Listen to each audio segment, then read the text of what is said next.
ચાલો બાળકો, આપેલી લંબાઈના રેખાખંડની રચના.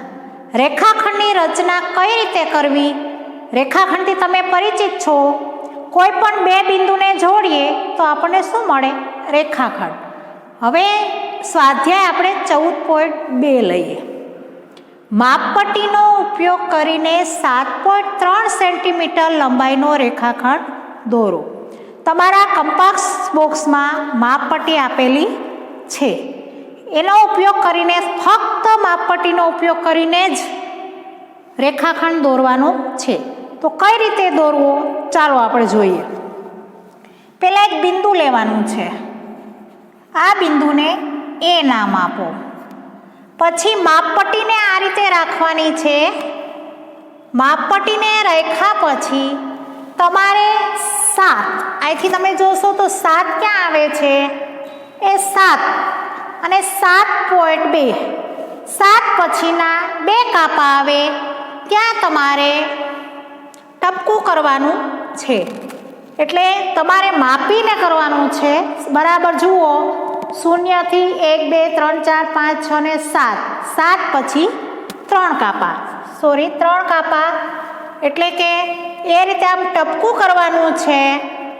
અને પછી આપણે જે ટપકું હોય છે એને જોડવાનું છે. તો એ 2 ટપકાને, આ ટપકાને આપણે બી નામ આપીએ અને સ્કેલ વડે બંને ટપકાને જોડી દેશો તો રેખાખંડ થઈ જશે. જો અહીંયા મેં માપ લીધેલું નથી, તમારે માપ લઈને દોરવાનું છે. બોર્ડ ઉપર દેખાય નહીં એટલા માટે મેં એમને 2 બી બિંદુ લીધું છે. તમારે માપીને લેવાનું છે. 7 પછી 3 કાપા. આ રીતે આપણો રેખાખંડ તૈયાર થશે. તો હવે આપણે એના પગલાં લખીએ. પહેલું, એક બિંદુ એ લો. કાગળ ઉપર તમારે એ બિંદુ લેવાનું છે. પછી બીજું છે, આપણે શું કરવાનું છે? માપપટ્ટીનું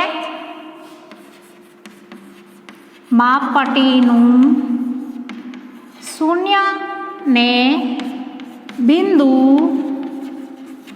એ પર મૂકો.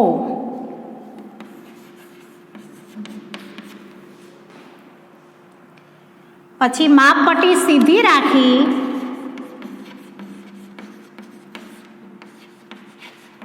સીધી રાખી 7.3 નું એક બિંદુ, બીજું બિંદુ નક્કી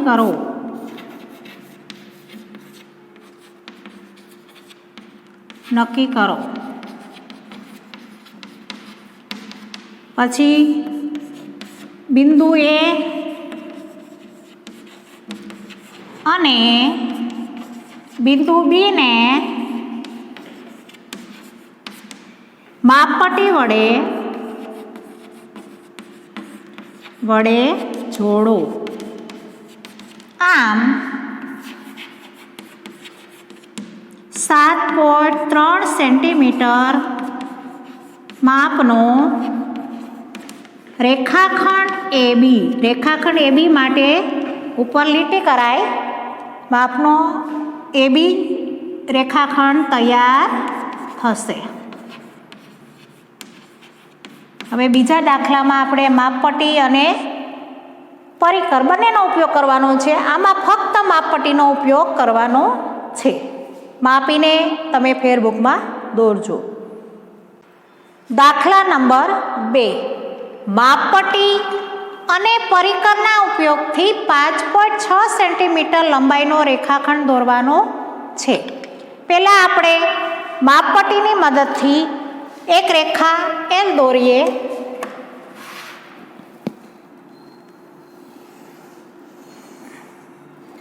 એક રેખા એલ દોરવાની છે. આ રેખા છે, રેખાખંડ નથી. પછી કોઈ પણ જગ્યાએ બિંદુ એ લો. આપણે અહીંયા ધારો કે એ બિંદુ લઈએ.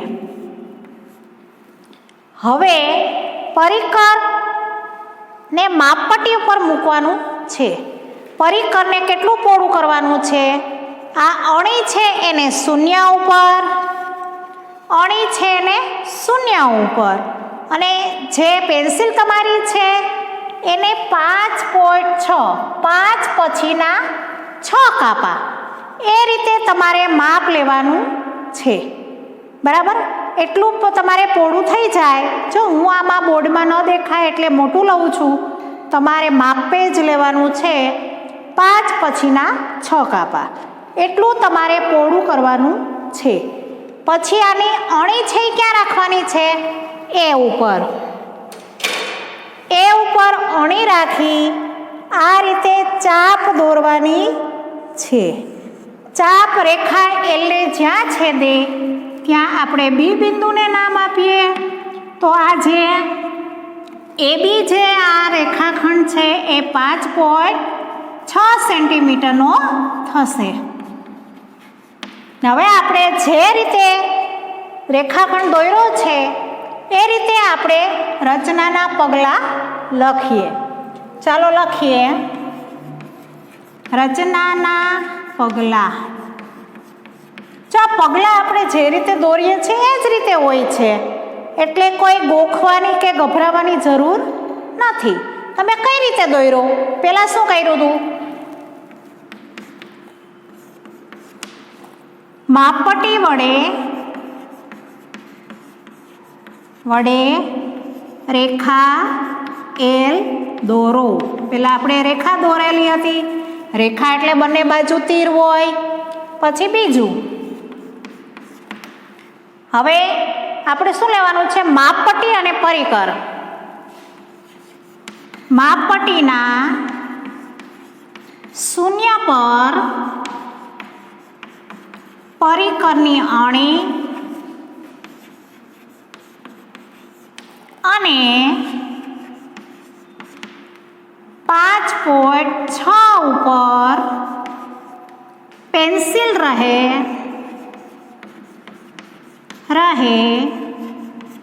તેટલું પરિકરનું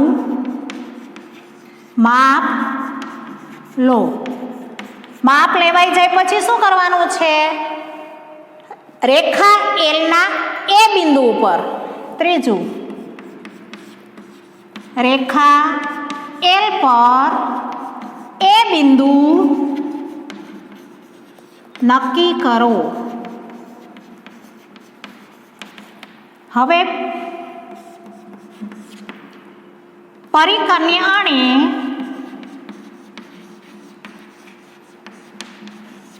બિંદુ એ ઉપર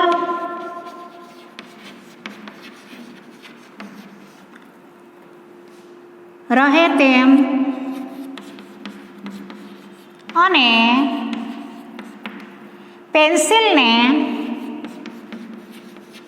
પેન્સિલ વડે ચાપ દોરો.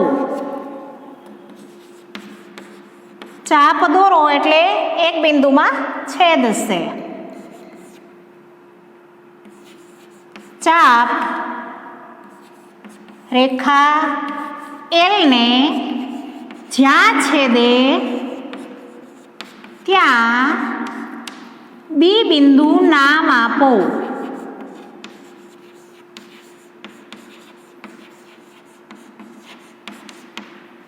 આમ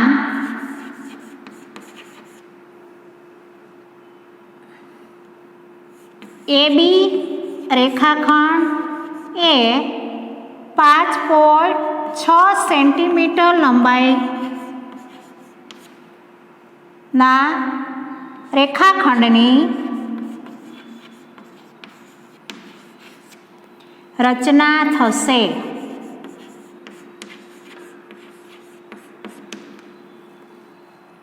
જો પગલાં છે એમાં ક્યાંક તમે એવું જરૂરી નથી કે અહીંયા 5 છે તો તમારે 5 જ કરવા. બરાબર? પણ જે રીતે તમે જે કરો છો એ રીતે તમારે લખતું જવાનું છે. કદાચ સેજ ક્યાંય અક્ષરમાં ફેરફાર થાય તો એ કોઈ જરૂરી નથી. ગોખીને લખવાના નથી, તમારી જાતે લખતા શીખવાનું છે. એનો અર્થ એવો પણ નથી કે ગમે તેમ ટૂંકાવીને કે 2-4 શબ્દ લખીને પૂરું કરવું, એવું નથી. બરાબર? એટલે આ રીતે આપણે રચનાના પગલાં લખતા શીખવાનું છે અને રચના કરવાની છે.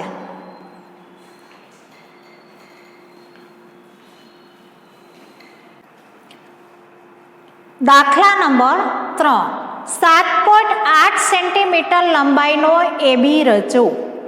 આમાંથી 4.7 સેન્ટીમીટર લંબાઈનો એસી કાપો અને પછી બીસી માપો. ચાલો પહેલાં 7.8 પહેલાં આપણે એક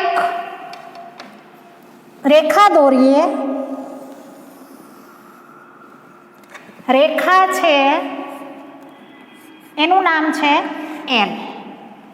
હવે એના ઉપર કોઈ પણ બિંદુ એ લઈએ. પછી પરિકર વડે, પરિકર આપણે આગલા દાખલામાં જોયું એ જ રીતે માપ લેવાનું છે. અણી છે એને શૂન્ય ઉપર મૂકવાની છે, શૂન્ય ઉપર, અને પેન્સિલ છે એને 7.8 સેન્ટીમીટર. તમારે અહીંયા 7 કાપો છે, એના પછી 7મો જે છે નંબર એના પછીના 8 કાપા, એટલે 8ની નજીક આવશે. એ રીતે તમારે આમ પરિકરને એટલું માપ લેવાનું છે, તમારી સ્કેલમાંથી માપ લેવાનું છે. પછી પરિકરની અણીને ક્યાં મૂકવાની છે? એ ઉપર. એ ઉપર મૂકી અને આપણે ચાપ દોરવાની છે. તો આ એ બી થશે અને આપણે બી બિંદુ નામ આપીએ તો આ એ બી છે એ કેટલો થશે? 4.7 સેન્ટીમીટર. હવે એમાંથી જ 4.7 સેન્ટીમીટર લંબાઈનો એસી કાપવાનો છે. તો ફરીથી માપ આપણે 4.7 લેવાનું છે. અણીવાળો ભાગ શૂન્ય ઉપર, પછી પેન્સિલનો છે 4 પછી 7 કાપા, 5ની નજીક આવશે. 7 પછી આ એ રીતે માપ લેવાનું છે. તમારે સ્કેલમાં બરાબર માપ લેવાનું છે. 1 2 3 4, 4 પછીના 7મો કાપો, 5ની નજીક આવશે. તો ફરીથી આપણે આ રીતે એ ઉપર મૂકી અને બીજી આપણે ચાપ દોરવાની છે. તો એ જે એલને છેદે છે એને આપણે સી નામ આપીએ. તો હવે પછી આ પહેલી ચાપ છે એ 7.8નો રેખાખંડ દોર્યો, બીજો રેખાખંડ એસી છે એ 4.7 સેન્ટીમીટરનો છે. તો હવે આપણે બીસીનું માપ કેટલું થાય છે એને સ્કેલ વડે માપવાનું છે. તમારે સ્કેલનો એક શૂન્ય અહીંયા મૂકો અને આ રીતે માપશો તો કેટલું માપ થાય છે? બીસીનું માપ માપવાનું છે. તો 3.1 સેન્ટીમીટરનું થશે. આ રીતે આપણે માપ એક રેખાખંડમાંથી બીજો રેખાખંડને કાપી અને બાકી રહેતો ભાગ કેવડો છે એ આપણે માપવાનો છે. ચાલો આપણે હવે રચનાના પગલાં લખીએ.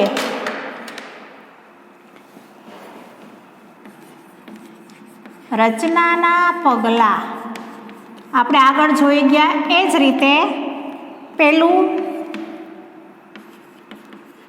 રેખા એલ દોરો, તેના પર બિંદુ એ નક્કી કરો. હવે બીજો આપણે લખીએ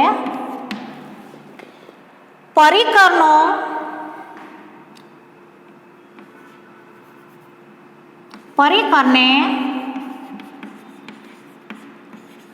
સ્કેલના પરિકરની અણીને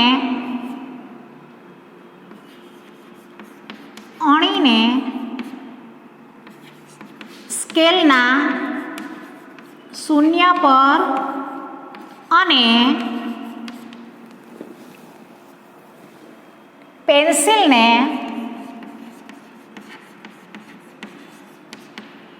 7.8 સેન્ટીમીટર પર મૂકી માપ લો.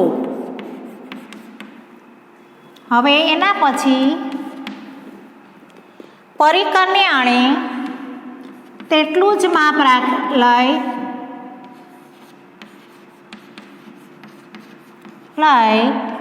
પરિકરની આણે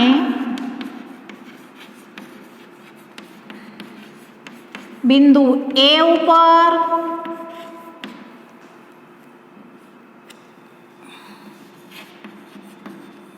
ઉપર અને પેન્સિલ વડે રેખા એલ પર ચાપ દોરો.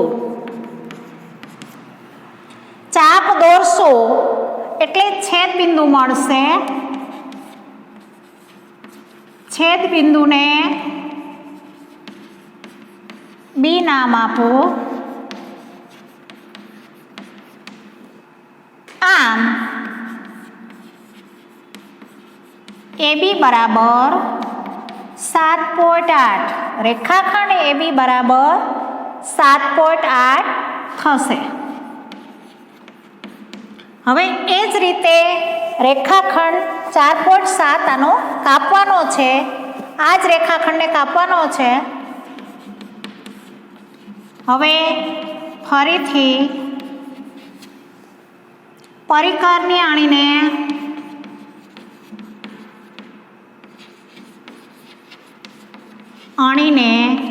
શૂન્ય પર અને પેન્સિલની આણીને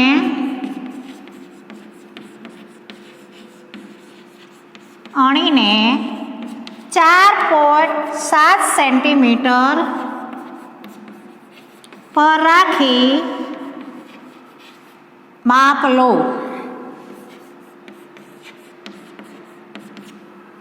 માપ લેવાઈ જાય પછી આ જ રેખાખંડ ઉપર એ બિંદુ ઉપર આપણે પેન્સિલની આણી મૂકવાની છે, પરિકરની આણી મૂકવાની છે. હવે પરિકરની આણીને એ ઉપર રાખી પેન્સિલ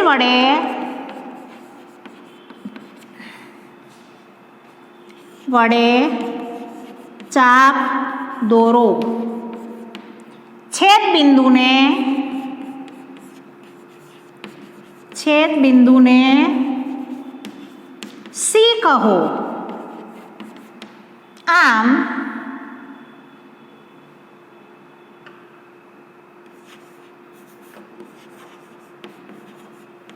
AC બરાબર 4.7 સેન્ટીમીટર નો કપાશે.